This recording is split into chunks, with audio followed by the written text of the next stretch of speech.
And so, coming out into this world, Jeff, if we were able to put our differences aside in one of the darkest places that a person can be in, prison, for many had no hope of coming out. If we could put our differences, and we're in this little tight space, you can't run away to your house because we're all living together. If we can learn to treat each other as human beings and not put things put things that are divisive. I came out into a world that was really scary because I'd come from prison and we learned to get along and we learned to respect each other. I may not agree with you, but I'm not going to attack you because of what you believe.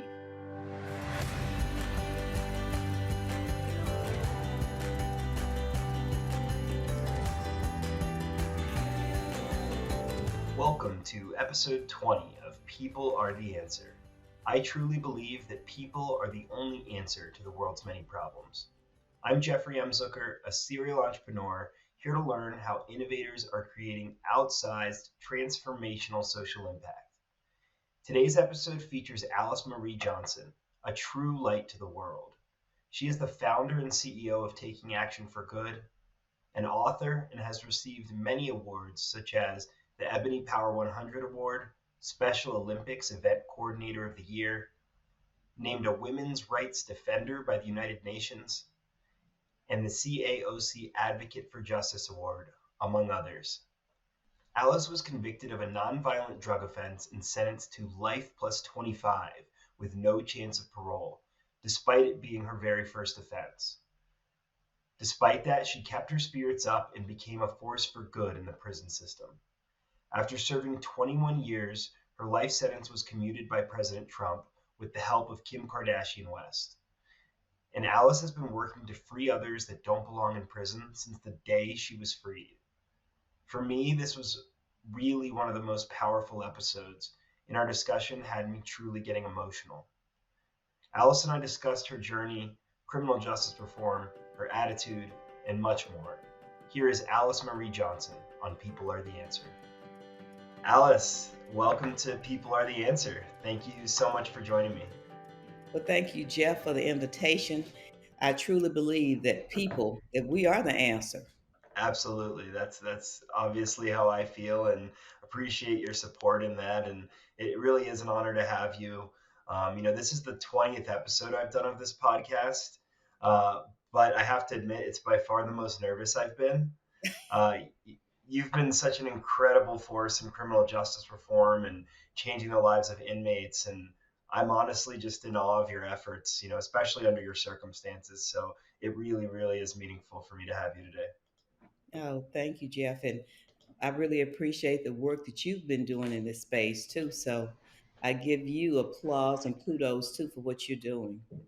Yeah, I really appreciate that. And well, I'm hoping you could start off by, telling our viewers where you're from and what your current role is.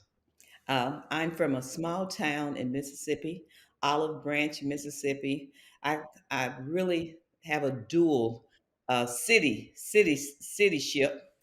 because I lived part of my life in Mississippi where I grew up, and then I moved to Memphis, Tennessee, where my children were raised. So both towns claim me, both cities claim me as their own. Very nice, and they're both lucky to have you. Oh, thank you. So I've moved back home, Jeff. This is the first time I've lived in my hometown of Olive Branch, Mississippi, in over 40 years. So this Wow. is a true homecoming. I moved back here last year. The pandemic made me realize just how important it is to be close to my core group of family. I was living in Arizona with my daughter. When I moved back, she packed up her twins and she moved back too. Oh, So, that's great to hear. Well, I'm excited you're getting that opportunity to spend more time and live in your hometown. yes, I love it here. And I'm right outside of Memphis. I can take a rock and run down the road and throw it, and I'm back in Memphis. So I've got the best of two worlds, my Olive Branch family and my Memphis family. That's great. In life in general, what would you say motivates you? The thing that motivates me the most, I think, to do this work in particular is having spent so many years in prison myself. And I really consider myself, it's not them. I'm one of them. I'm just a free one of them. So I left family back because in prison women develop families. We don't have gangs too much in women, female facilities. We have families. So I left my family. I spent over 2 decades with them, and I want my family to come back to their families too. Absolutely. Um, what was life like growing up in Olive Branch? Well, I'm going to start with my big family. My mother and father, they had 9 children, 8 girls and 1 boy. We're a very Christian family, so church was a very big part of my life growing up, from Sunday school to Bible studies to church. And, everything was really centered around church activities and community activities. The neighborhood that I grew up in, everyone was a mother, a surrogate mother, or a surrogate father. I like to use this phrase that my mother would use. They would see about each other's children, and so Mm, it was very loving. I grew up in a very loving home. My family believed in education, and really, my father was a sharecropper when I was born. I grew up picking cotton. I grew up in a time of Jim Crow, Mississippi. I'm a daughter truly of the South. So we picked cotton. We lived that life. But I really didn't really realize that we were poor till later, because there was so much love and there was mm, never a shortage of food, because having farm sharecropping, we always had enough on the table. My my family, my father moved from where I was born in Cockram to Olive Branch when I was 5, and life changed then because we left the cotton fields. And my mother and father believed that education was a key to getting out of that life of poverty. And so they mm. worked very hard. My mother was a very renowned cook, and she worked as a chef for some uh, uh, country clubs. And she went on later to have her own restaurant, the first sit down restaurant in Olive Branch. And so Wow. they really were hardworking people, and they taught us the value of hard work and the value of a good name too. And that would carry me far in life with the things that I would have to go through, was always remembering how important a good name is. Yeah.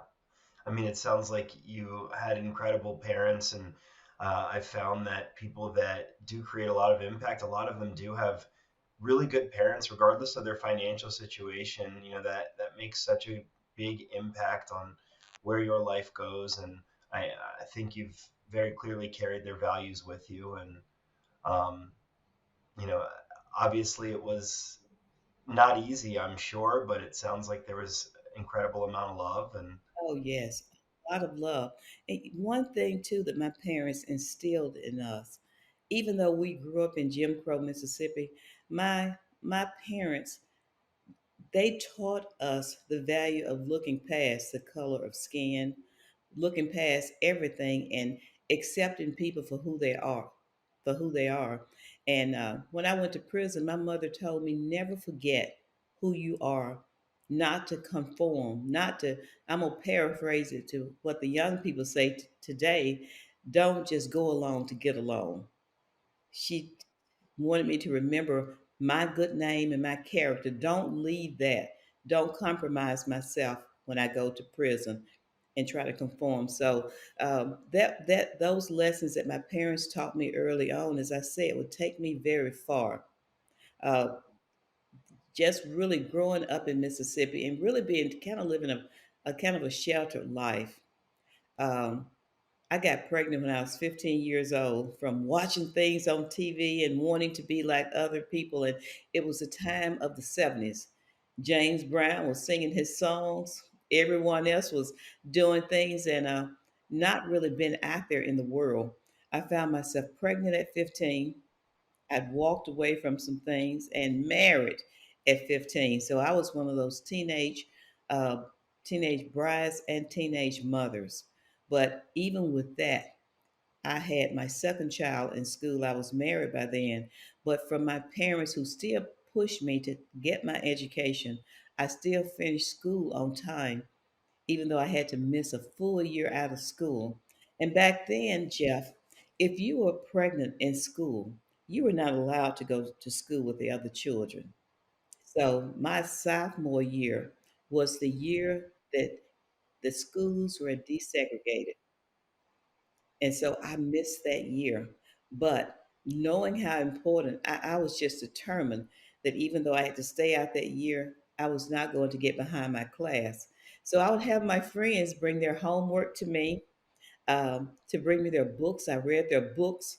I do the tests that they did, and I probably was a better student than all of them because I was so focused on knowing that coursework for my sophomore year. So when I went back to school after my oldest daughter was born, they were putting me back in the 10th grade because I missed that year. And I convinced the school board that I knew all of the curriculum. And Jeff, they didn't believe me. My mother was such a fighter. And my mother took me down into the seat of our county in Hernando. And we met with the heads of the board, the whole board. And they said, okay, I'll give you a chance. If you know the curriculum, we'll let you go on with your junior class. And so they got teachers from other schools, not the school that I'd been attending, to put together tests in every subject. And the test was pretty hard, but it was easy for me because I'd been studying the whole time. And when I made that 98%, they couldn't believe it. And they said I deserved to go to the next grade. So I graduated on time with my high school class. And in my last year, being a teenage marriages very seldom work out. I hate to say that, but it's just the truth. Neither one of us was really ready for marriage, and my marriage was a very hard marriage, Jeff. And so half of the day in my senior year, I went to a vocational school. Couldn't tell my husband because he would have had none of that. So I knew that I would need some additional skills. My older sisters had gone away to college, and it would have been my turn, but I was married, of course. And my husband was tired of having to help pay babysitters. He wanted me to go to work. And so I wanted to have a skill that would keep me out of the factories. And so I went to it was Sawyer Secretarial College School that was providing the coursework in my senior year. And so I went there, went to school half day, and unbeknownst to my husband, I went to the secretarial classes the other half because I had enough credits, and I stayed so focused on my grades. My grades were very good, and the only way that he found out that I had taken those classes was on my graduation night, and they came to speak about me at the graduation. They said out of all of the students they had never had anyone as focused as me or who could type as fast as me. I could type over 90 plus words a minute with no errors because I stayed so focused. I've got to do this. So I actually, upon graduation, was the first African American to work in an office in my little hometown. So I integrated the offices in our town. And those typing skills would take me a long way. Me and my husband went on, we had 5 children total together. Those were all of my children. He's their father.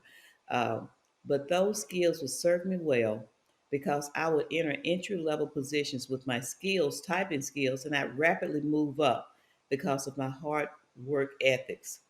So eventually, I became a manager with FedEx, and that typing, honestly, being able to type well, but it was almost a fluke how I got that job. I'm a writer too. I've been writing since I was 10 years old, and I'd written a poem. I was working for the Urban League, and I'd written a poem about one of my coworkers who passed away in a tragic car accident, and the one of the board of directors of the Urban League happened to be the vice president of FedEx. It was Federal Express at that time. And someone showed him the poem that night when they came in, and he sent for me. He asked me if I had written that. and he sent it to, and the person who died was an only child, and that happened to be his mentee. And he asked me if I wanted to work at FedEx, and he sent me straight there. I passed the typing test, got into the clerical pool, and within no time, I was in management because during that time of my work history, my career, I had taken additional college classes. I never got a degree. I I took classes every chance that I got, and even some of the students in college who saw my determination to take those evening classes, they would watch my children while I go into the classroom. So I've always been a person that's determined, relentless in my goals, and to not be a failure because my family was very competitive, Jeff. All of my siblings who are alive, still alive, there are seven of us. They're all college educated. Many have masters, some have doctorate degrees, and they were all lifted up out of that life that we began in Mississippi. Wow. What an incredible journey and story. I mean, to hear how driven you were both in school and then your professional life, in an unrelenting manner, I just think it is so impressive and such a great example to your children and to everyone. Well, thank you. So, when you were working at FedEx and, um, you came upon some hard times, is my understanding. Yes, Um, I mean, I know you were sentenced to life plus 25 with no chance of parole in 1996, ultimately serving 21 years. Um, could you talk about, what life was like, what your circumstances were like when you ended up going down that path? Jeff, after 19 years of marriage, my marriage had been up and down and very tumultuous the entire time. And I had risen very, very quickly with FedEx. Um, I was not only a manager, I began as a manager in computer ops, and then I went on to customer support. And then I started training people for management. I was one of their first graduates from the Malcolm Baldrige Quality Institute. After my divorce, you have to remember, I'd not even really just lived life as other people lived it. My life was my children, was my family, and I find myself divorced. And now everything, I guess, is looking shiny and bright. I'm introduced to someone who's a gambler, and I started gambling, and it seemed like so much fun. You have to be really careful, Jeff, of the um, things that look shiny. Yeah. That I'm going to use um, an example of what they call California, even though I love California, but they call it Twinkle Town. So I went through my own Twinkle Town of getting caught up in gambling and the casinos and the dog races, and before I knew it, I was in trouble. And I'd go out of town to train other people, and I would facilitate a class called "Is Management for Me," and I'd always get an expense account, and I'd have 30 days to turn my expenses in. Well, um, I loaned the person that I got involved with the what I would be turning in, and he didn't pay me back on time, and he kept swearing that he was good, but he was a gambler too, and I should have known better. Sometimes we do stupid stuff. That was one of those stupid, spur of the moment things. Yeah, just as long as you have it back to me, but I didn't get it back. And pride kept me from asking my family for help because they would have gladly given me. It wasn't even a whole lot of money, and I lost my job because of that. Mm. And I was really spiraling out of control. I remember there was this little girl who was caught in a well in Texas, and the report said she would, every time they try to pull her, she would go further down and deeper in. And that was me. I went further down and deeper in. I was digging even a bigger hole for myself. Before I knew it, my house was about to be foreclosed on. I was having to file bankruptcy. I didn't even hardly have food. That pride of wanting to succeed kept me from asking for help, and I could have gotten it. But when you are spiraling out of control, you make, well, I was spiraling. I'm not going to say you. I'm going to speak in the first person about myself. I was spiraling out of control and just really, I can almost say making one bad decision after another, losing my mind, not knowing what to do. My ex-husband had just totally disappeared. I had no child support, no help, no one that I felt that I could go to. And someone offered me uh, an opportunity to get out of that debt. And they said the only thing you have to do is when they this call and come in, call this number, and the person I was involved with was really, he knew about, but I didn't know about that. I'd never used or sold drugs, and it seemed simple, but I was in a drug conspiracy. I'd never sold or used drugs, but I was in a drug conspiracy. I don't make any excuses for my actions because any role that I played in that was absolutely wrong. And especially when I went to prison and I saw people who were addicted, I grieved so for the role that I had played in it because if you don't see it, if it's not right, if I didn't see it right there in front of my face, I justified my actions. So when one of the people got caught, uh, he had my telephone number because I was their telephone mule. I would pass the messages, and I went from being that to being called a boss. And Wow. so, because I'm the one with the phone numbers, he said he's calling me because they know how the system works. The first one who makes a deal, the first one who cooperates, the first one who gives them their story, that becomes a story. So I've got these phone records, and they never asked me. They don't even know what I look like. Even when we go to trial, they don't know who I am because they've never seen me before. So I hired my family hired an attorney, and after looking at the evidence, he said, go to trial. That they're offering you 3 to 5 years, but take this to trial. You have no money. You have not been had any drugs reported. You have nothing, Alice, and your finances don't line up to being some type of drug boss. So I go to trial not knowing about conspiracy, Jeff. I'm convicted by an 11-person jury, and I'm convicted of attempted possession because there were no seized, they didn't have drugs to present to the jury. So it was testimony. One person said he'd been to my house bringing drugs 20 times, but when we pulled up a map, he had no idea where I lived. Another one said that she looks just like I met her 2 years ago. He could even identify me in the courtroom. He identified someone else as this woman who was his boss. So, and my co-defendant was his boss, supposed to be his boss too. So Yeah. I didn't know that a life sentence was even on the table.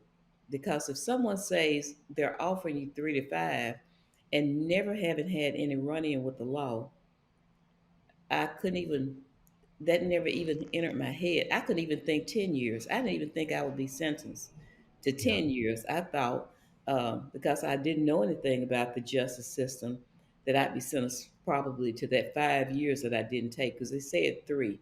They offered me three, but 3 years. And my attorney said it's probably going to be 3 to 5, but I wouldn't take any of it. So, Yeah. upon his advice, I went to trial. And so, when I went in for sentencing, they had not shown me the PSR, so they had to set my sentencing off for 3 more weeks.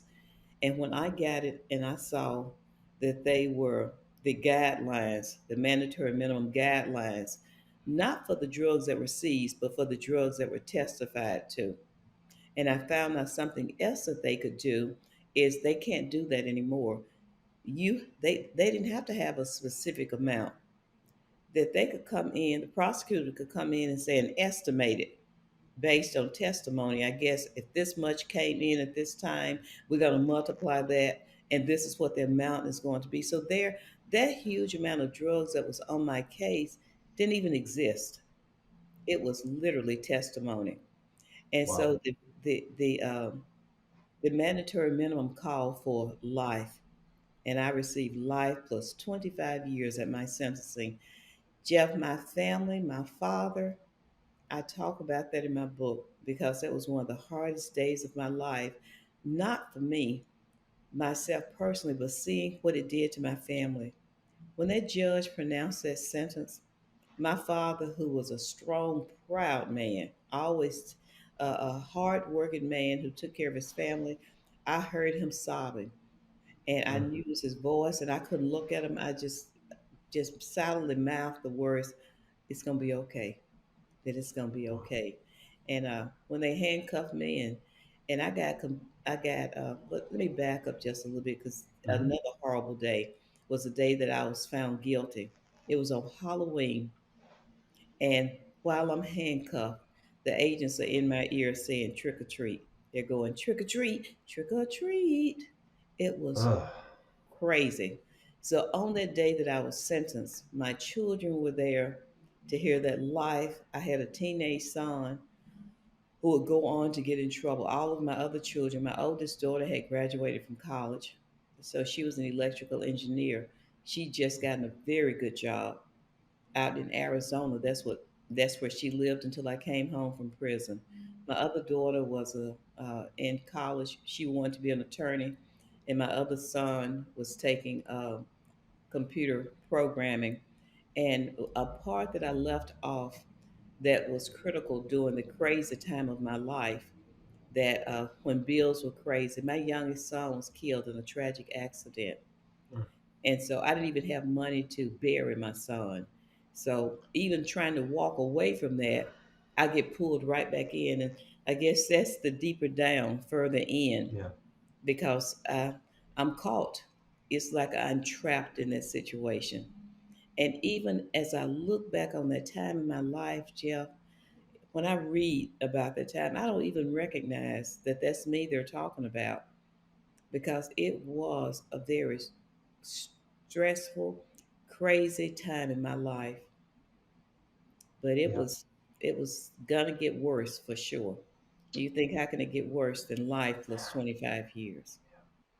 Well, it sounds incredibly traumatic, but to hear that you were so strong as to, mouth to your father that it was going to be okay, I think that kind of shows the charisma that you have. And, for lack of a better term, myself as a Jewish person, the chutzpah that you had was just really astounding. And, um, not it's crazy to think that you had this 3 to 5 offer that you end up getting life plus 25. And if I'm understanding correctly, this was your first offense.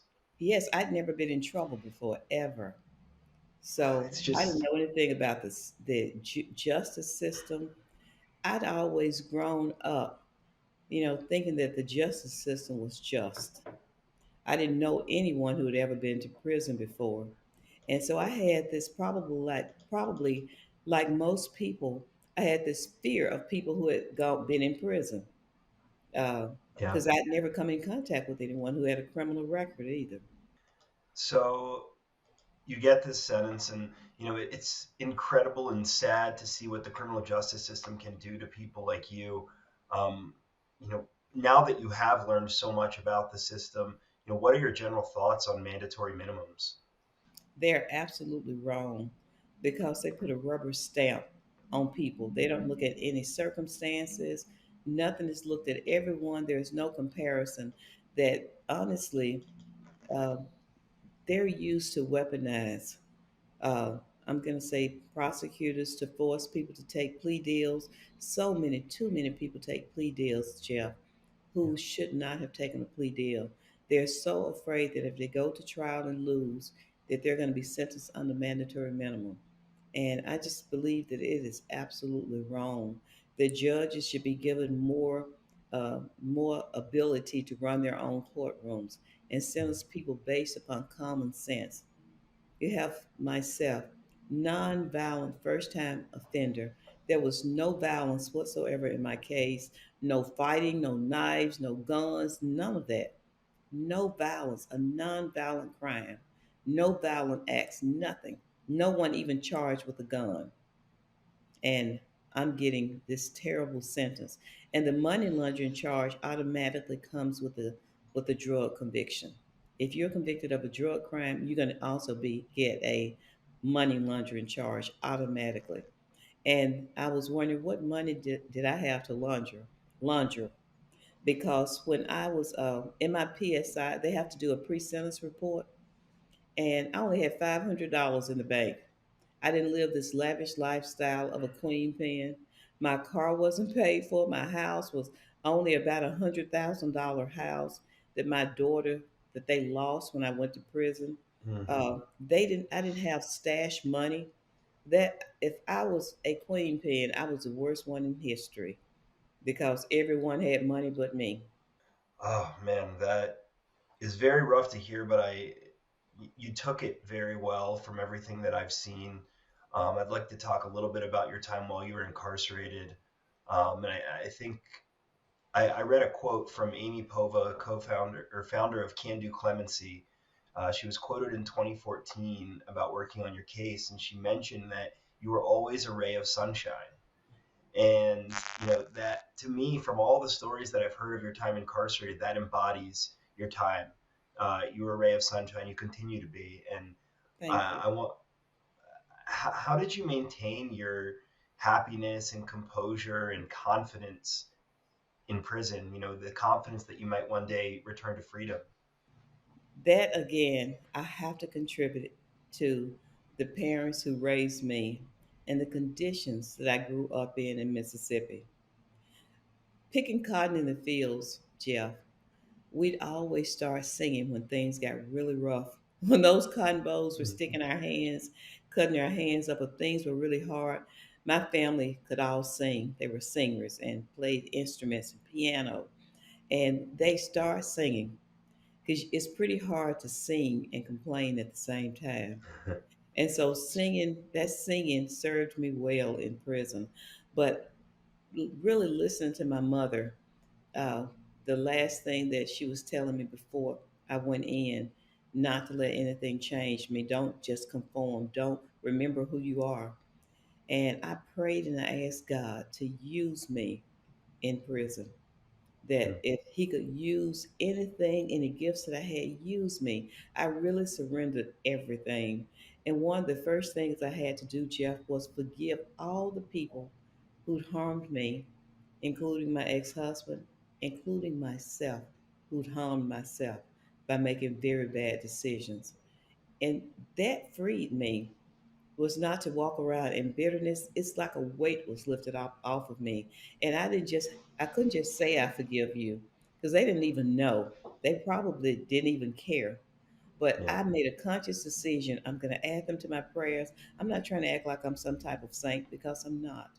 But I had to do this for me because Yeah. I realized that that was holding me down. I couldn't really move forward. And so when I forgave everyone, and I had to keep forgiving them, when it come back up, keep even now, sometimes things that hit me and I have to let it go quickly so that that root don't take root of bitterness don't take root in me. But looking at when I went into prison my very first year, because I had very good skills going in, probably more skills than most women who go to prison. So I was working in vocational technical, and I was helping prepare women to go to college. I mean, not to go to college, to be released, but they were college type classes and reentry classes. And I noticed that women with long sentences could not take those classes. I didn't know that that was going to be transformative in the lives of many women. So I asked them, why have you not objected to being shut out of these classes that prepare you to go home? And they said, it's always been like that, Miss Alice. You understand. Why would we take classes when we're not going home anytime soon? And I asked, how do you tell a woman not to hope? How do you tell a person not to prepare for a future? How do you tell a person don't dream, don't have any hope that things might one day change? And if they do change, how do you tell someone not to prepare themselves? So I fought for that and I won. And it's just that no one had fought for it. And I, that changed the lives, that changed culture there too, because you saw everybody. You saw people. Now you don't know that this person has this long sentence. Now you see they've got hope.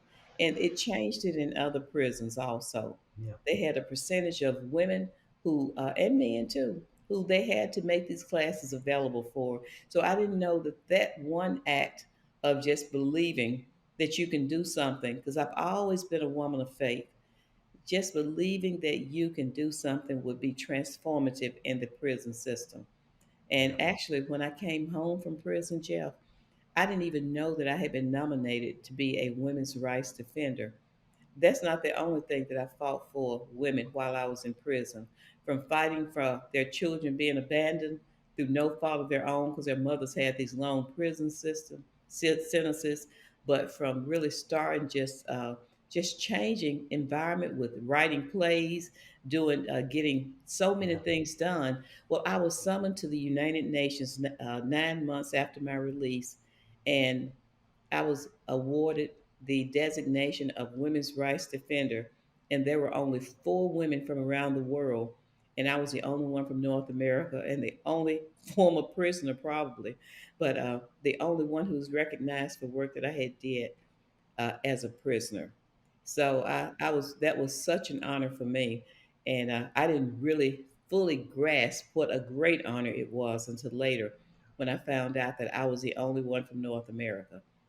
Wow. But honestly, in prison, my first day hitting federal ground, a woman in a wheelchair called me over. I guess I was looking a little bit lost, and she asked me my name, and I told her, and she said, and she looked at me because I don't know what it was about me. She said, Alice, she said, Bloom. I know this is an old saying, but she said, Bloom where you're planted. God knows where you are. And that resonated in my spirit, in my soul, that she's right. God knows where I am. This didn't catch him by surprise. So I did just that. I went to, that was my first prison in Dublin, California, 1,500 miles from my children. 1,500 miles where they could even come and visit me. And they transferred me to a prison in Texas that needed population. They built some high rises. But that would truly be life changing for me at that prison because they had a medical floor there. It was Federal Medical Center Carswell. There was a medical floor, and on that medical floor, Jeff, there were women that were from the other prisons. They sent them there literally to die. They had a hospice unit. And they also had women who had physical and mental challenges. One woman who I taught to dance with her upper body had no legs. And they had all types of conditions. Some were blind, they may not have been in hospice at that time, but they were headed to hospice. And so I'm in the high rise, which were the women who had they had built because the prisons were overcrowding.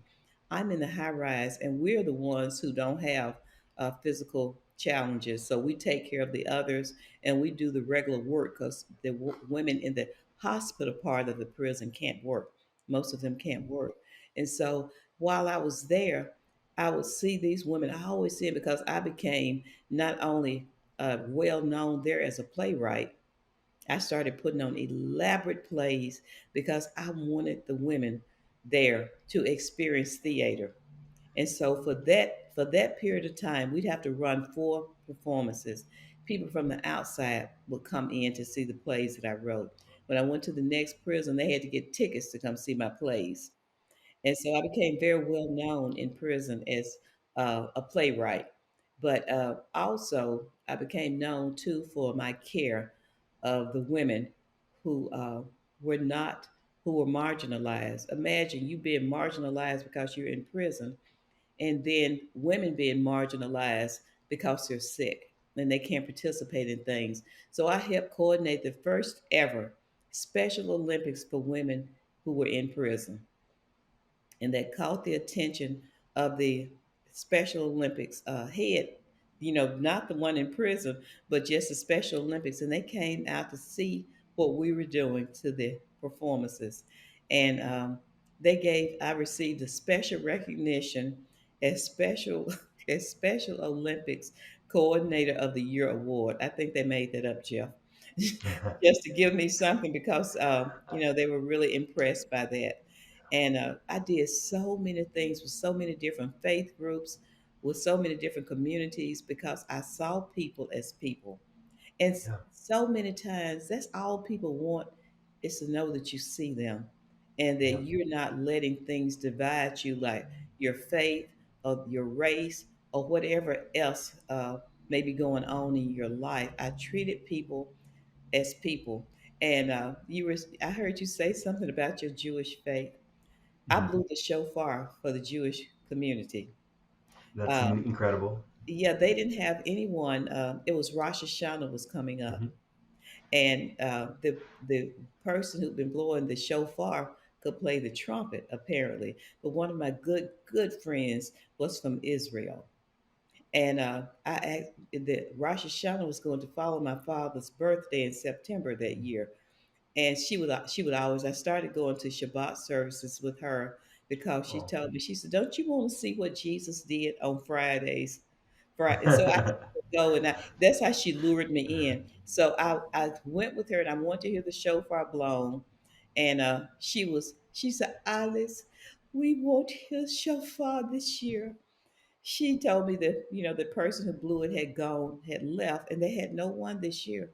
She said she could blow the trumpet.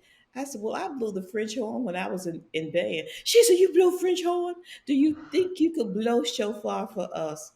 And I'm always thinking, Jeff, that I can do anything. Because my I father love used to that. tell us all the time, "You can do anything." And I said, "I think I can." So when the rabbi came, he blew it, he put it up to his mouth as a flute, the way you'd hold a flute. And I can blow it like that. I said, "Do you mind if I blow it extended front with the way I would blow a French horn?" And as soon as I blew it, it went, woo!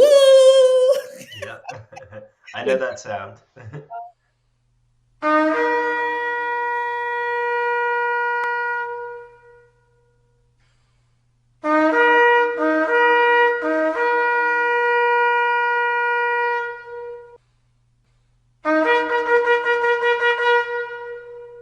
Oh, yeah, so he taught me all the blows and including the tequila gadola at the end. Yeah. So they got me that time. They had me doing over 100 blows for that day. They put the tallit on me, and I blew it for them. And I taught the Muslim women who couldn't get into a class that was being taught by one of the Christian volunteers when I went to the next prison. So I worked in the chapel most of the time.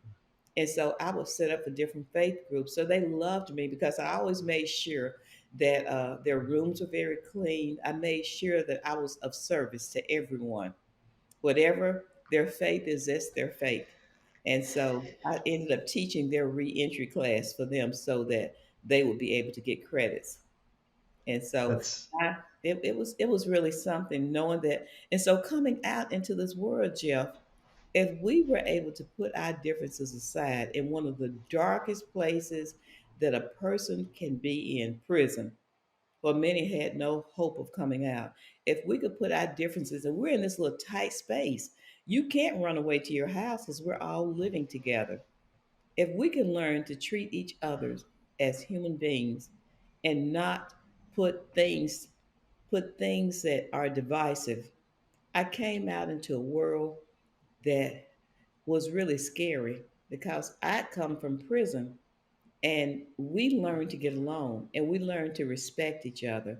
I may not agree with you, but I'm not going to attack you because of what you believe.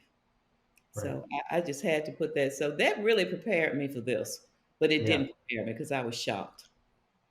Well, I really appreciate you sharing that. I mean, you were such a joy and a light in a place that is often so dark for so many. And I can only imagine the lives that you transformed with that, and, the smiles that you brought on with your plays and your dances and your ministries. And I saw that you became hospice certified in addition to your Special Olympics work. And, um, the joy that you brought to these people's lives in such a place had to go so far.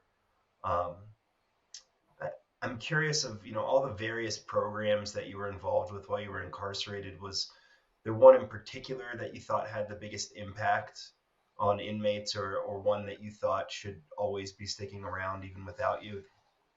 Before we started doing these programs, it was not the other holidays that you'd find more people on suicide watch. It was Mother's Day.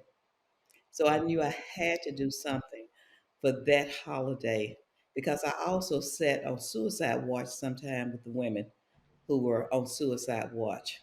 And I noticed that there seemed to be a very big increase during Mother's Day for women being put on suicide watch. And that was one of the things that really drove me to make sure that I did something that would take their minds off of where they were and being worried about their children. I did so many different Mother's Day plays. I remember doing a praying mother. That was one of the most popular plays that I did for Mother's Day because I told them you can't be there physically, but there is no distance with your prayers. So they would get excited. They would dress up. It's hard to dress up in uniform, but believe me, they found a way. They'd be all ironed up, their hair would be done, and they'd come in, and for that period, they would be uplifted for those 2 or 3 hours that we were giving back to them. You see everyone walking around with their little flowers that we had made with their Happy Mother's Day messages.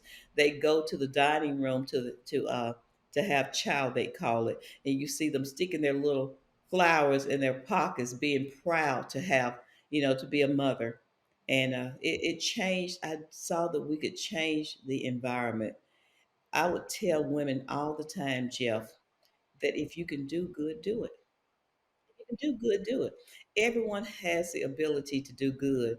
And really, when I came home, that's what really prompted me to name the organization that I head up, Taking Action for Good. I love that origin story, and I do want to dig in later to taking action for good. But first, I want to hear a little bit about how you got out. I know you were working on your case throughout your time Yes. uh, while incarcerated, and then there was a big turning point when Kim Kardashian West found out about your case. Oh, yes. That was the day and the moment. Um, the entire time that I was in prison, I didn't let that become something that consumed me. But it's always in the back of your mind, what else can I do to be free? I never thought that I would never see my family again as a free woman. I never lost hope, and that hope really kept me going. And plus, people supporting me. There were a lot of advocates out there that kept my hope alive, but mainly my family. My family never stopped doing things trying to help me gain my freedom back.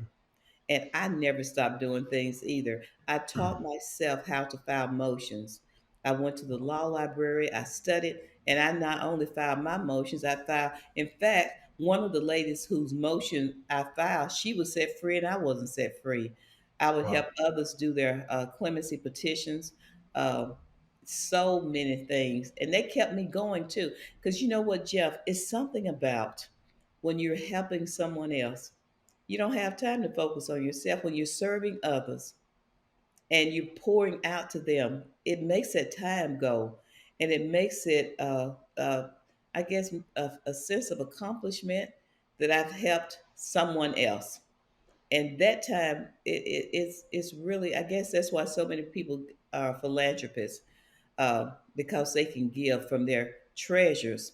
My treasure was my time and my talents. I didn't have money to give them, but I could give them my treasures too. So I started speaking at different venues. The first time I was asked to speak was at a radiothon. When I went to a prison that they said was named after me, but it wasn't. It's Aliceville. They had just built this new prison. And when I came upon the compound there, it was like things changed because people knew me from other places. And they would say, Miss Alice is here. It was so much excitement. It's something to have people welcoming you to a prison. But there was a lot of excitement because I was there because they knew what I brought with me. I brought gifts with me. And so I started doing a lot of things there. The staff uh, depended upon me a lot too to mentor the other young women who were coming in who may have problems. They would always be referred to me. But I'd never been in trouble the entire time. So I go to Aliceville and there's a radiothon in 2016. I'd already been applying for clemency and I got one denied after another.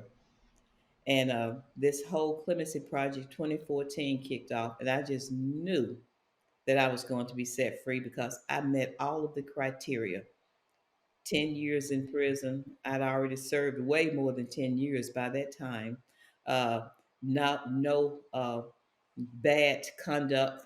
I had clear conduct. No no excessive criminal history. I had no criminal history because this is my first time. So I just knew I was going to be set free, and that really had me going, but I wasn't. And they had a radiothon. That was the first time that my voice was out. In 2013, the ACLU had a campaign that talked about these people have life sentences who didn't commit a violent crime. And of over the almost over the 3,000 people that were serving life in federal prison, I was one of the six selected to be in that poster ad campaign. So my image is out.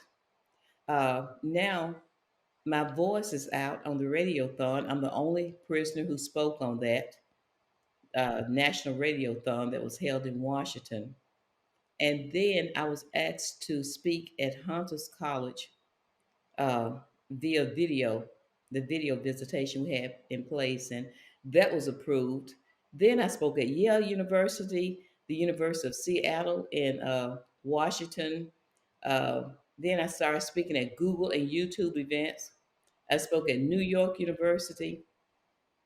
So the presidency of Obama came to an end. I'm stuck. I didn't get clemency under that 2014 clemency project. And I'm asked to do a video op ed. And I do the video op ed. It goes viral. And Jeff, I think you've heard me say this before, but it is so true. Having gone into prison when there was no internet, I knew nothing about technical terms. So when they told me that it had gone viral, I was scared to death. I thought I had introduced a virus into the internet. And when they were telling me that it was trending, I don't know what trending means. Uh, anyway, Kim Kardashian, someone who she follows, sent it, I guess shared it on Twitter. And she saw it. She said she had not been on her phone in on Twitter in several days. And I know that this was meant to happen at that moment, at that very moment. There's no way that this was accidental. I know I call it a Godcidence. Everything just lined up for that very moment, Jeff. When she turned her phone on, she said that the first thing that came, when she went into Twitter, the first thing that popped up was my face. And I'm at the beginning of that 3 minute and 48-second video. And after seeing it, she tweeted out, "This is so unfair." She contacted her attorney, Sean Holly, uh, who's a very famous attorney in Hollywood. Sean contacts me at the prison. She searches and finds me on social media. And when I come to the phone, the only thing that she tells me is that she's got a client who's very wealthy and very famous, and she would like to hire her to help me. And she asked me, "Would you like that?" And so we laugh about that now, but I said, "Let me think about it." Yes. And so she didn't tell me who the client was. So I was so excited. So I called my daughter, and I had her Google uh, who the clients of Sean Holly. And some of her clients were the Jenners and Kardashians. She had even represented Michael Jackson at one time. And I said, I got it. I know who it is. It's got to be Chris Jenner. I had just seen Chris on something, on TV, on something, on a show. And my daughter said, "What if it's Kim Kardashian?" And I said, "Kim, who?" She said, "You don't know who Kim Kardashian is?" I said, "No." So she went on to explain to me who Kim Kardashian was. And sure enough, 2 days later, Sean Holly told me that her client was Kim Kardashian. And the rest of it is history, but you just don't know what the fight really looked like. It was a 7 month long fight. Kim contacted Ivanka Trump, who showed it to Jared, who pulled my case, and Kim started working with them and working. She brought on a brand new team of attorneys because I had an attorney, but she wanted fresh eyes on my case. So Sean was there. One of my, I already knew Jennifer Turner with the ACLU because I had worked with her as she selected me to be in their ad campaign. Jennifer Turner, Brittany Barnett, and they wanted to hire a local attorney out of Memphis to not only to also try things for me through the courts to see if he could get me back in court. So they knew they needed someone local from Memphis. So here I am with my own brand new team of attorneys, four of them, my own personal dream team. And they started working. I mean, they were looking, they put together an incredible defense for me and redid my clemency petition. And it was just new eyes on it. Michael Show was here in Memphis, and he was working hard trying to get me back before the judge to get a sentence reduction. We didn't know which way it was going to come, but they were trying to cover all the bases. And so, after 7 months of hard work, and I called Kim an angel for coming to my defense, but I call her more than an angel. I call her a war angel because she went to war for me. She said she don't care what it takes. She didn't care who trolled her. She was gonna get an audience with the president, and after 7 months, she went up in the White House with Sean Holly. I said they looked like they were, I was watching them on TV. And the funny thing about it is, I couldn't tell anyone that they had gotten an audience with the president. That was supposed to be secret. But how do you keep it secret that Kim Kardashian is going to the White House? Cameras were everywhere. And it was a good omen for us that she went on my birthday. She got an audience on May the 30th, my birthday. And the way I found out that the people knew, so I'm in my room and I'm in prayer that morning. Someone knocks on, someone comes to my door and they said, "Miss Alice, they're talking about you on the radio." So they were talking about Kim Kardashian is headed into the White House to see President Donald Trump, and she's going for Alice Marie Johnson. And Kim tweets out that this is for you. Happy birthday, Alice Marie Johnson. This today is for you. And she put praying hands. It was something like that. I may not be quoting it exactly, but she tweeted out a happy birthday message so the world, when Kim tweets something with 100, when she puts something on Instagram or Twitter, she's got 100 and some million followers. She's got more followers than there are residents in some countries. Uh, but the world was going crazy. So many cameras, it was just blowing up.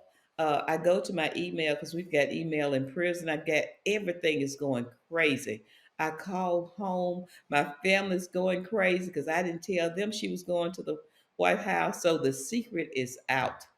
So I'm sitting there at the watching TV with some of my friends, and I'm watching the drama play out right before my eyes. And so after the visit, I get a legal call, and Kim is with the lawyers, and she's telling me that she thinks that the meeting went well. And 7 days later, exactly seven, literally the world watched me run across that road into the arms of my family.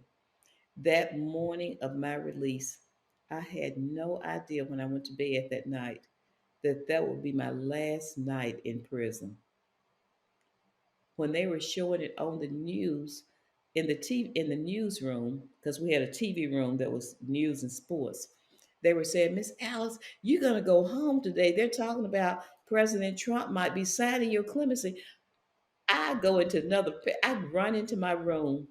It's a Wednesday, and I'm closing everything out. I don't want to hear nothing because I have had so many false alarms that I'm going to be free that I just don't want to hear. If it happens, it happens. But please, I can't set myself up and crash like that.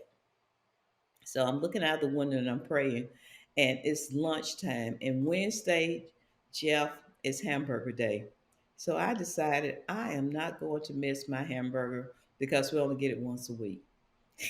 I know that's so I go to the dining room, and as soon as I take a bite, I don't even get a chance to chew it. I hear my name over the intercom to report back to my unit.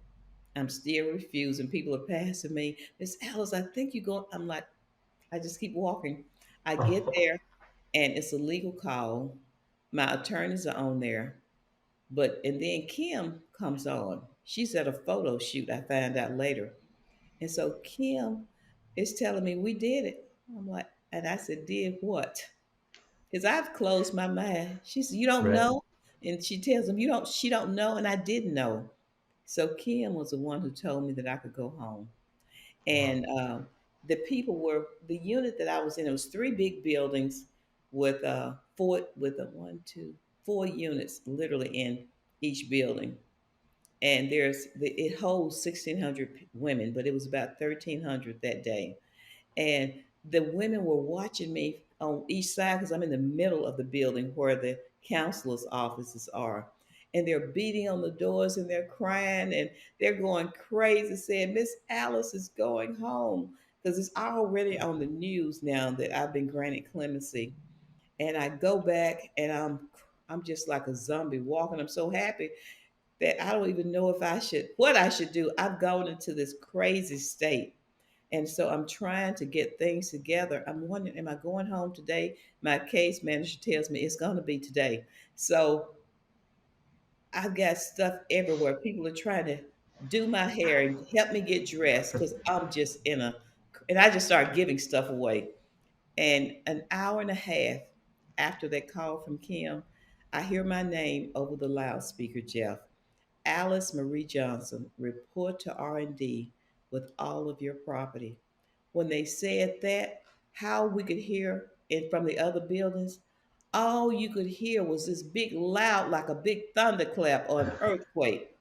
It was so loud, it felt like the building was shaking because they were stomping, they were beating, they were beating all the doors. They locked them in their cells, but that didn't stop nothing. When I go outside of the building, I had to walk down across the yard. When I walked and they could see me outside, they started beating on the bars, stomping and hollering just like in one big voice. We love you, Miss Alice. Don't forget about us. And when I made the motion that I was tearing my heart out of my chest and throwing it to them, I don't know what that sonic boom sound was. But this crazy sound, I guess from out, it's just like, psh, and it was like a rumbling sound. And they let a couple of my friends walk me to R&D. And of Mm. course, we're all broken down. The chaplain came over to pray with me before I left, and staff members were coming over to just so happy. And when I had to pass by this low security facility that's called the camp that houses 250 women, all these staff were walking, was lined up almost in salute. All the women were out there and they were crying and they were screaming too, we love you, Miss Alice, because many of them, they'd been over there and transferred to the camp. I would never be eligible because of the length of my sentence. And Wow. that's the image I carried with me is them begging me not to forget about them. So you ask me what drives me. It's that image that is imprinted in my heart. I told them that they were tattooed on my heart, that These are the people who I've left behind. These are the ones who are dependent upon me to keep their faces and their stories out there. And I really can't stop.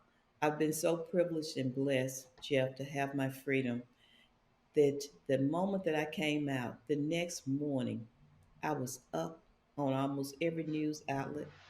I was in DC right after that. The First Step Act, they were trying to get it passed. Mhm. I never got a chance really to slow down when I came home. Yeah, I mean, I've always been really enamored by that aspect of your story. I mean, one, it was so beautiful to hear about your exit, and the salutes that you got from so many others there just shows what a powerful force you were for good while you were there. And I think, given what you'd been through, no one would blame you if you decided, I'm going to take a break and enjoy my freedom for a bit. But like you said, you went straight to work. I I since I've been home, I've really been enamored by Harriet Tubman's story, how she didn't allow herself to get comfortable in her own freedom. She went back to bring as many slaves into freedom as she possibly could. And for me, I couldn't get comfortable in my freedom. I had to go back, and I had to go back and bring as many as possible. I worked nonstop when I had an opportunity, and I still work and do this work. I go from state to state, meeting with governors. I don't care if it's red, blue, purple, because this is not about politics. It's about people. It's about doing what is right for the people. And on whatever platform I have, I'm going to speak about them. I'm going to use it because I'm the face that you will see, but you won't see their faces. You won't hear their stories.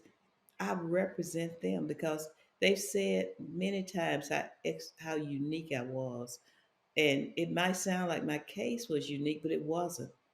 There's too many people who are serving draconian sentences who are so deserving of freedom, Jeff. And so I feel that it's a duty, but it's not one that's burdensome to me. I get tired.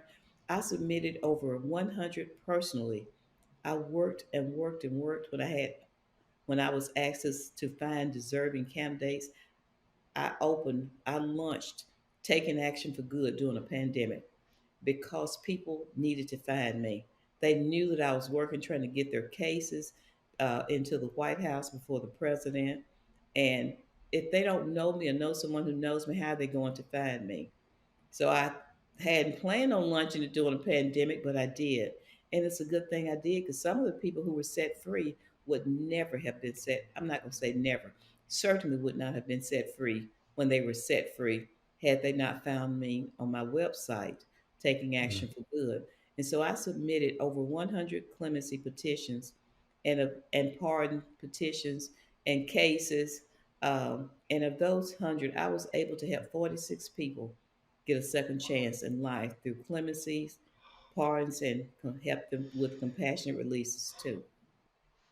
I mean, that just hits me just really hard. Just, I mean, all of this obviously is very emotional, but just thinking that you brought some of that similar experience to 46 other people and growing um, is just unbelievable. And again, I just commend you for continuing your work. You know, once you finally got what you've been working for, you immediately thought of others and not yourself. And you're setting an incredible example for everyone. And, you know, I hope that it leads to the criminal justice system being reformed significantly. But in the meantime, you know, you helping people that need it, that are stuck there, is just something that I am in awe of. And, you know, I'm honored to know you and help how I can with taking action for good.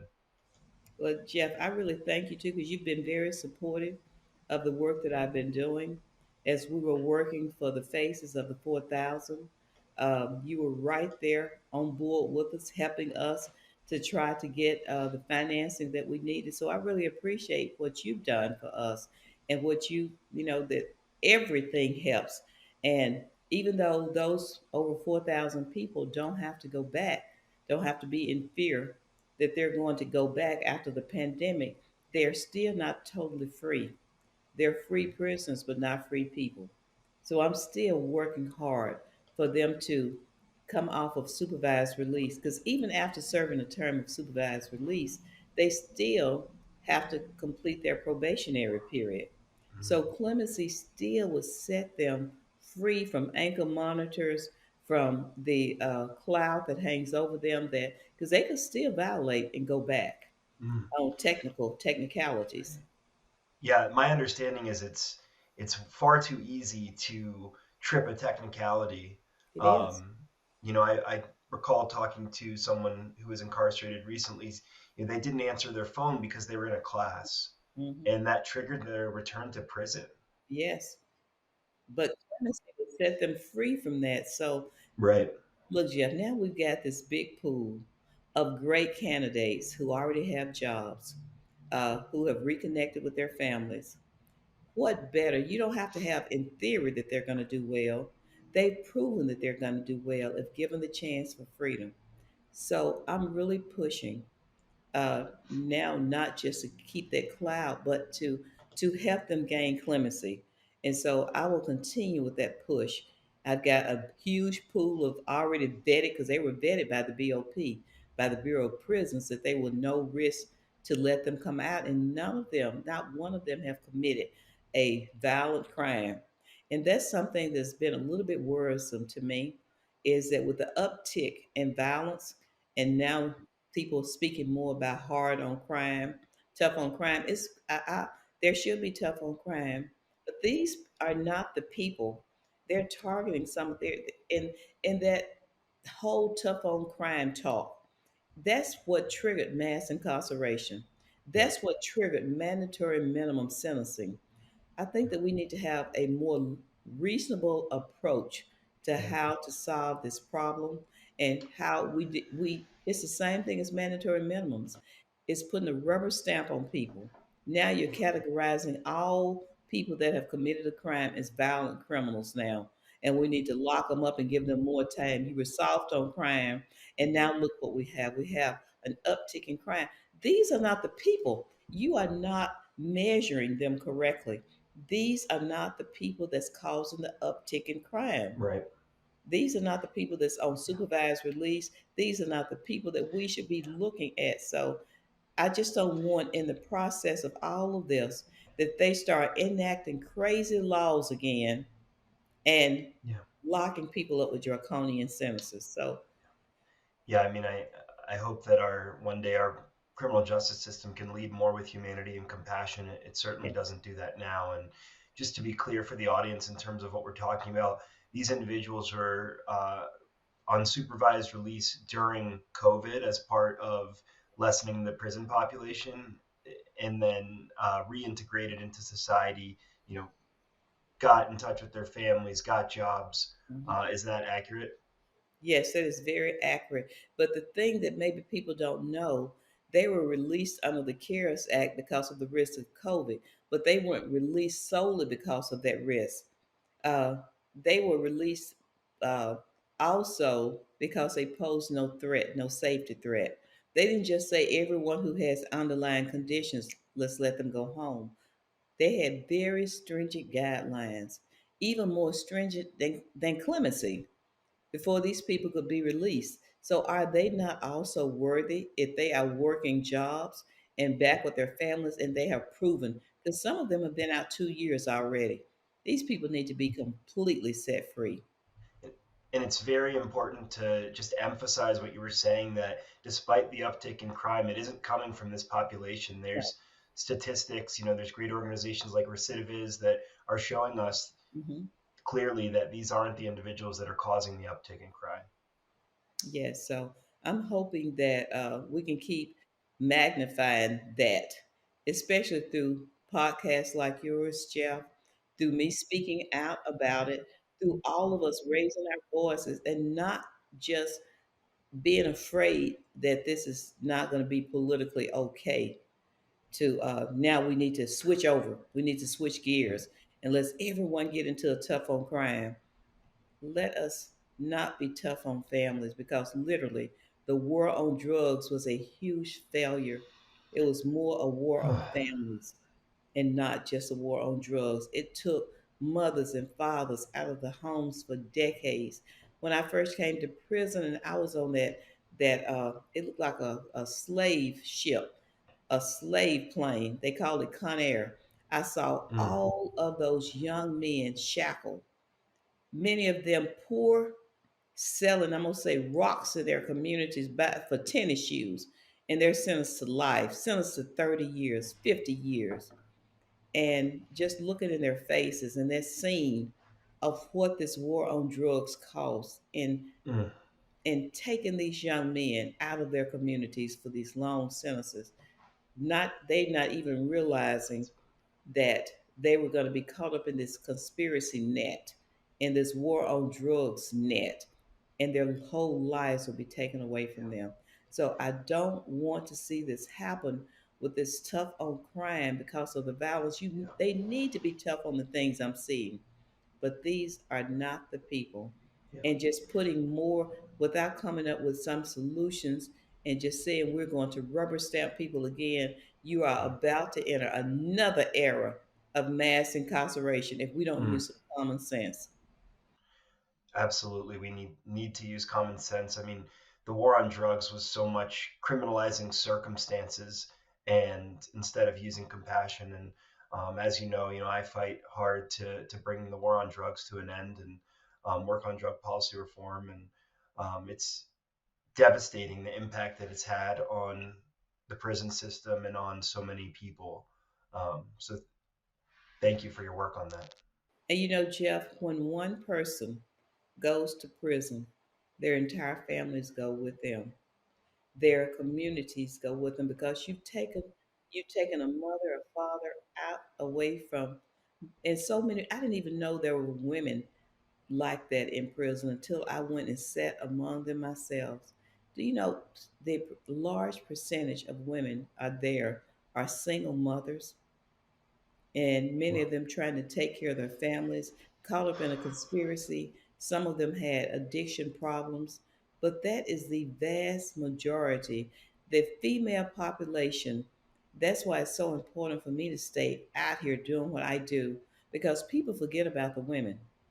And when they had that whole clemency project 2014, Jeff, it's scandalous to say this, but there were 1,715 clemency granted.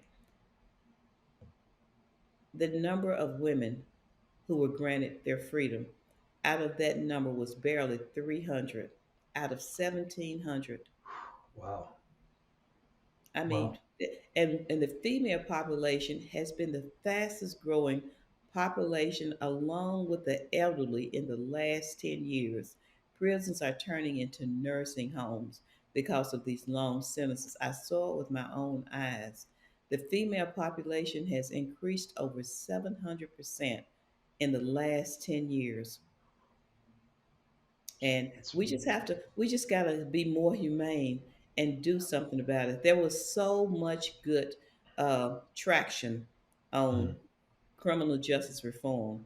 And as I say, with the uptick in violence and all of, I don't even know what to, I know some of the underlying issues that cause this big uptick, but I certainly don't know all of them.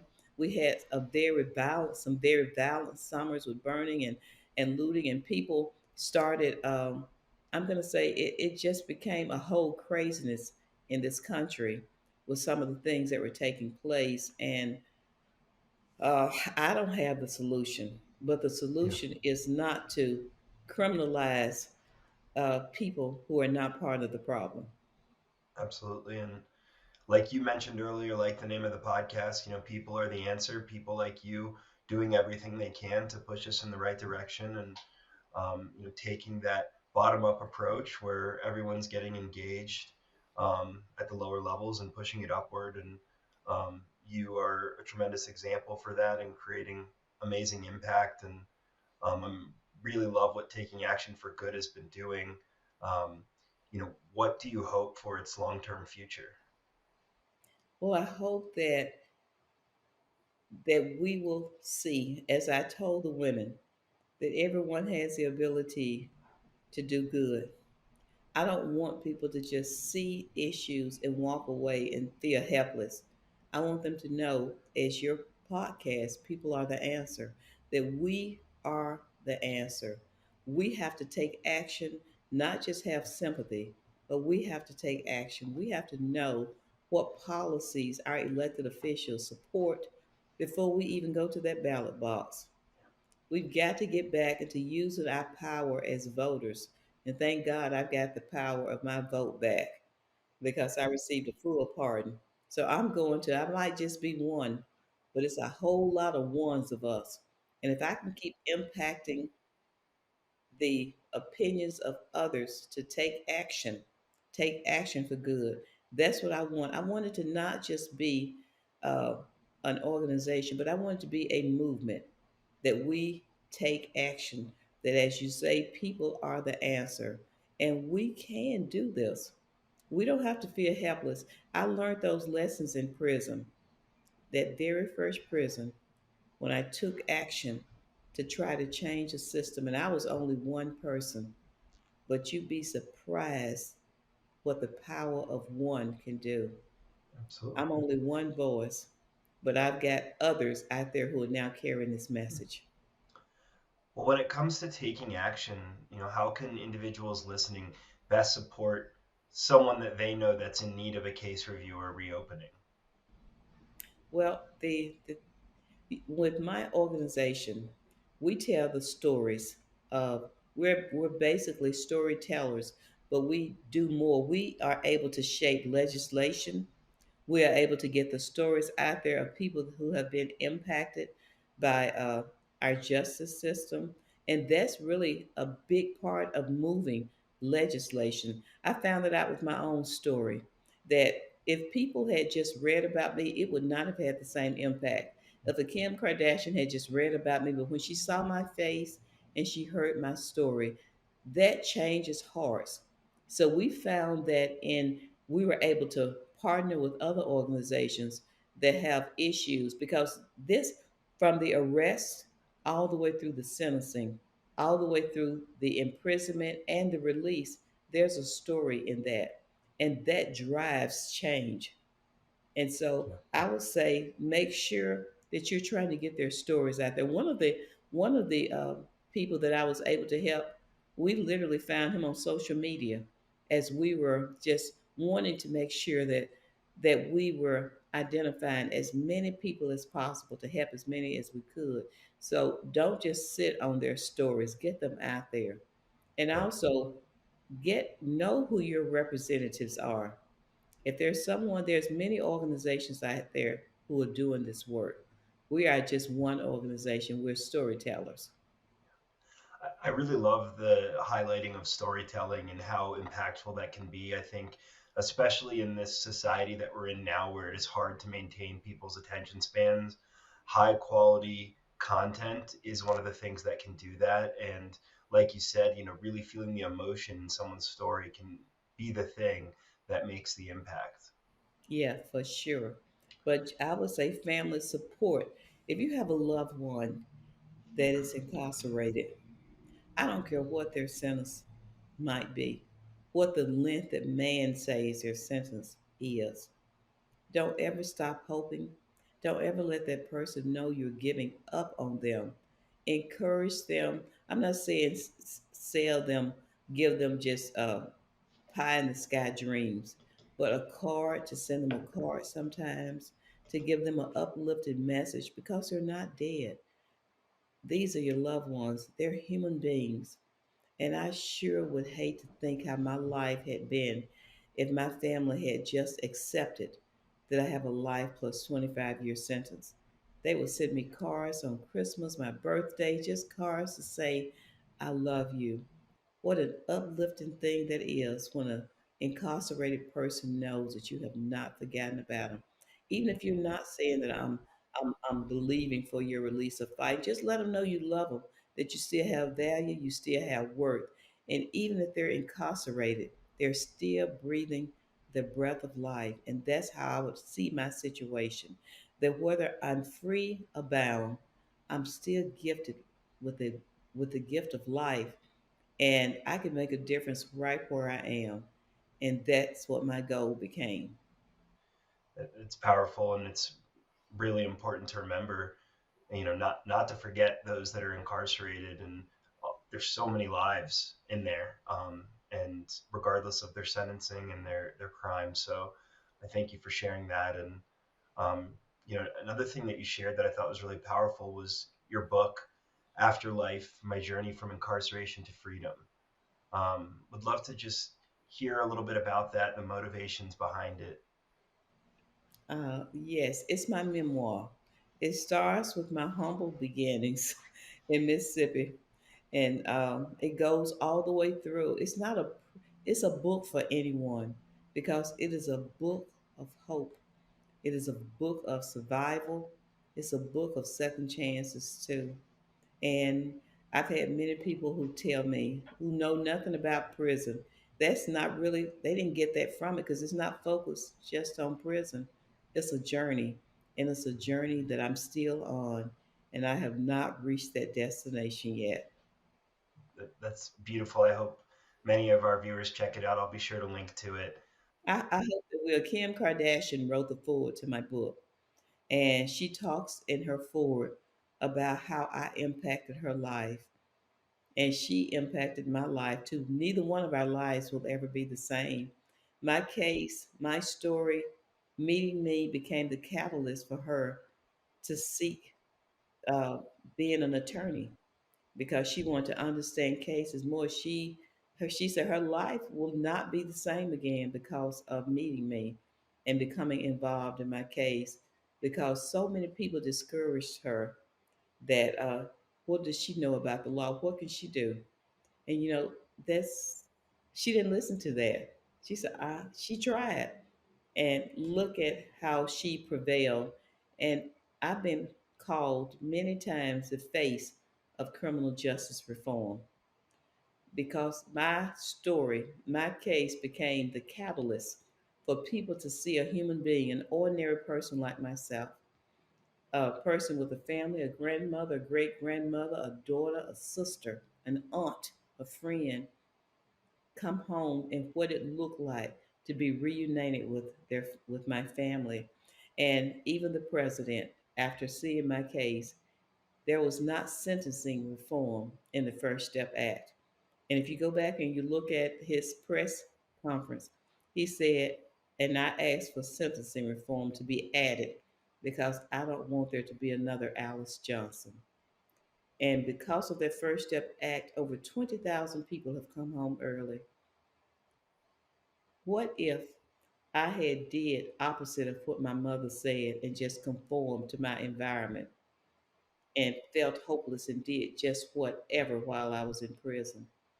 There very well might not have been a successful passage of the First Step Act. There very well might not have been people that looked at prisoners differently because of my story. It starts with us. It started with me, Jeff. I've read pieces of your book, and I look forward to reading the whole thing. I'm curious, are you still writing, whether that's books or plays, like you were incarcerated? Well, I've been working on some things.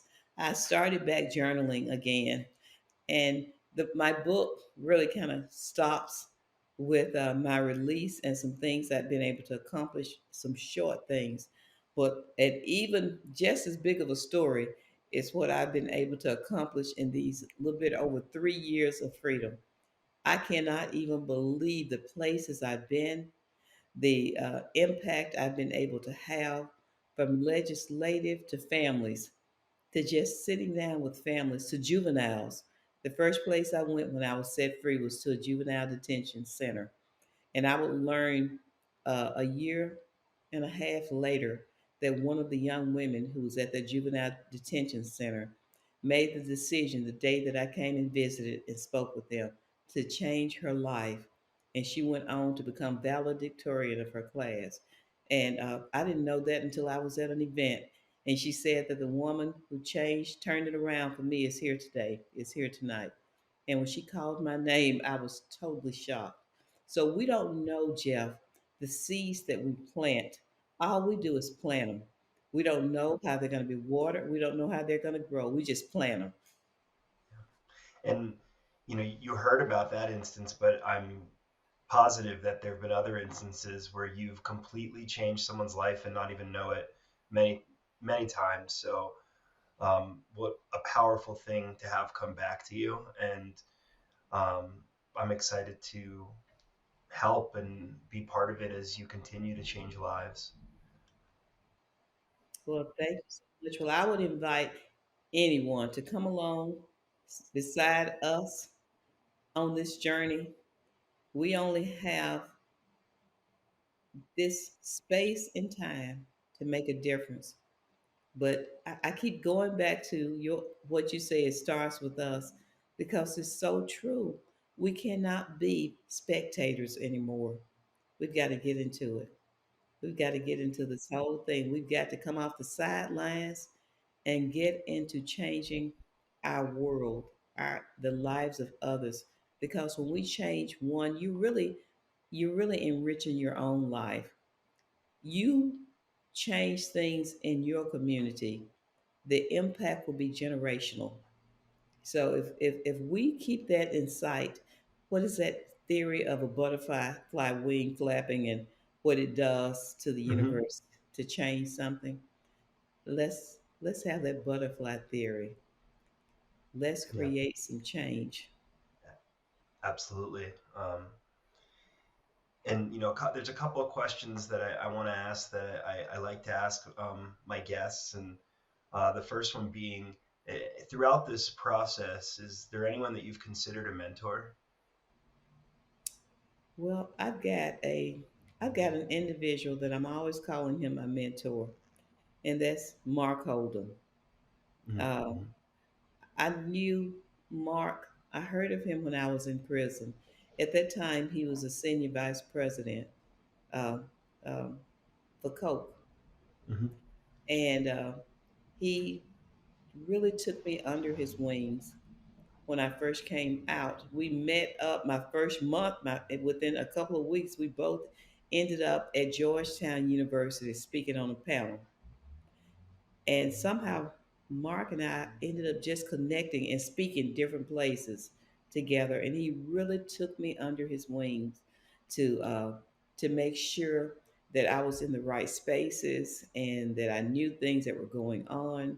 And I still called Mark for advice. When I was working on the clemency cases, Mark rolled up his sleeves and brought some of his people in to help us vet cases and get executive summaries out. So he has really been a strong mentor for me. And there's been so many others. Some of the attorneys that worked on my case have just really helped me. And I really credit my family too with helping me get my footing.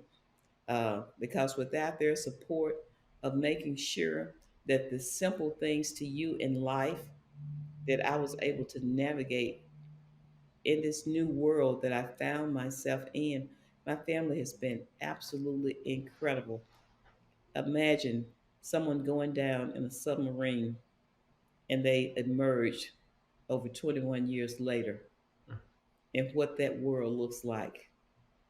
I left the scene, I left land for over 2 decades, and I was spit out on land because my release was very sudden and I had to deal with the changes because it's like a whole new world.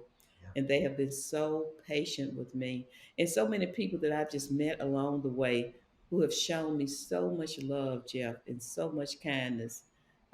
I got a good friend, Felicia Horowitz, who has really helped me a lot too to just navigate. She started sending me up to date articles so that I would know what's going on in the world, and we became fast friends. And she has helped me so much just to gain my footing. So yeah, it's a lot of people who have helped mentor me and just helped me get my freedom legs. And now I'm yeah, running again. yeah. Well, I'm thankful for those people and the help that they've provided to you. And um, you know, this is the point at which, if you'd like, you can ask me a question. Well, I'd like to ask you, Jeff, how did you get involved in the work that you're doing? Yeah, I mean, in terms of criminal justice reform specifically, I started working in the cannabis industry about 7 years ago, and while initially seeing it as a financial opportunity, I quickly learned about the injustices of the war on drugs. Having grown up in South Carolina, drugs were demonized, so it wasn't even something I really considered or thought about. It was just something I wasn't supposed to do.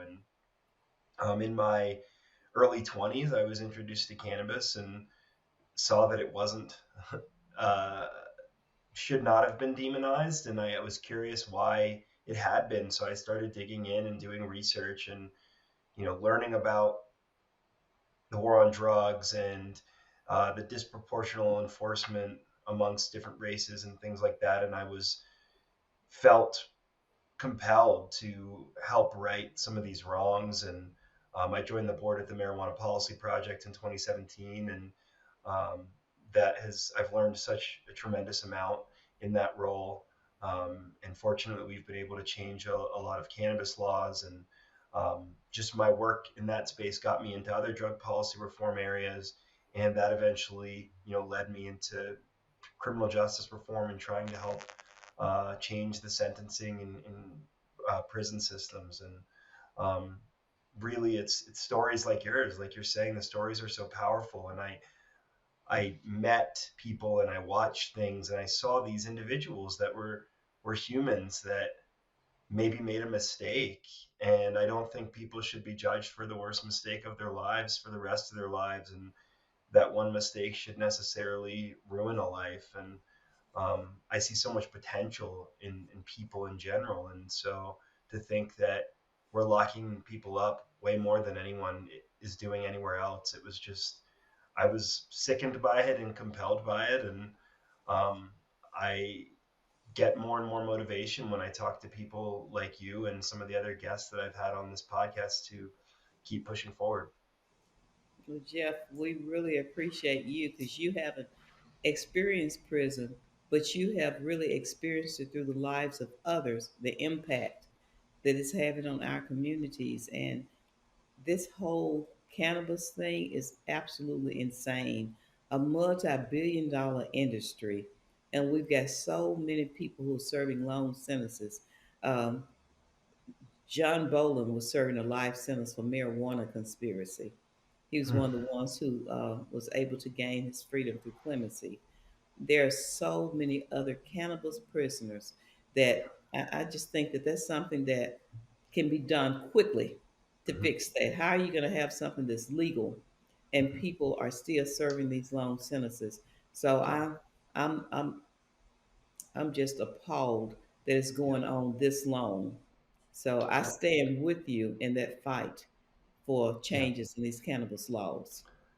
Thank you. Yeah, and as someone that's been in the industry, it has really sickened me to see that there's people that can make all of this money while there's still people in jail. And so I've really been focusing more of my efforts on the reform than on the business for the last few years. For better or worse from a business perspective, but uh, these laws that are coming into play, they need to include expungement, and That's uh, we need to get people out of jail for this herbal medicine. It's mhm. just unbelievable. So I really appreciate your support there. And um, my last question is one that I've asked every guest. If you could snap your fingers and fix one thing in the world, what would it be, and how do you think that change would reverberate? Well, being in criminal justice myself, that answer has to be if I could snap my fingers right now, I'd eliminate mandatory minimums, and I have to include I'd wipe out conspiracy laws Mm-hmm. because that is the big net. Yeah, those would certainly have powerful reverberations, and I truly hope that we are on the way to ending mandatory minimums. You know, the stories again are what come to mind when I think about it. I'm, sure the story of Walden Angelos. He's brought a lot of attention to Oh, the problems with mandatory minimums, and um, I he's he's not only a good friend, but I was also uh, instrumental in helping with his pardon. You'll see Hmm. it on the website that you see my name and Senator Lee, but I know there were so many others. Weldon and I have been friends almost since I came home. From the first we met, we completely connected and we still talk. He shares with me the work he's doing. So Weldon is a giant in this and his fight for cannabis. Um, Laws to change, expungement, as you said, but clemency for Hmm. cannabis prisoners. Yeah. Yeah, so those stories are so powerful, and I'm sure that everyone listening has gotten a lot out of what you've shared here. We thank you so much. And how can people listening support you and your impact? Well, they can go to my website. We are a pretty new organization that have had made a huge impact. They can go to takingactionforgood.org and stay updated. And we love for anyone who'd like to partner with us in this very, very important work. They can also follow me on Instagram, Twitter, Alice Marie Free. They used to say Free Alice Marie, and so now Alice Marie is free. So it's Alice Marie Free, um, and we just continue to do this work. Let's let's just get in it together. Just roll our sleeves up, get off the sidelines, and let's just do it together. Well, Alice, thank you again for joining me. Certainly one of the favorite interviews I've had, and I always enjoy our discussions. And I look forward to continuing our discussions and continuing to work together in these, you know, continuing fights, and hoping that we can continue to improve our criminal justice system. Amen. Well, thank you again, Jeff, and listening audience for allowing me to take a portion of your day with my story. I really appreciate it. And thank you, listening, everyone who is out there who is in this fight with us. We're in it to win it. Let's keep pushing forward. No retreat, as I say. Thanks for listening to this episode of People Are the Answer. To find out more, go to peoplearetheanswer.com.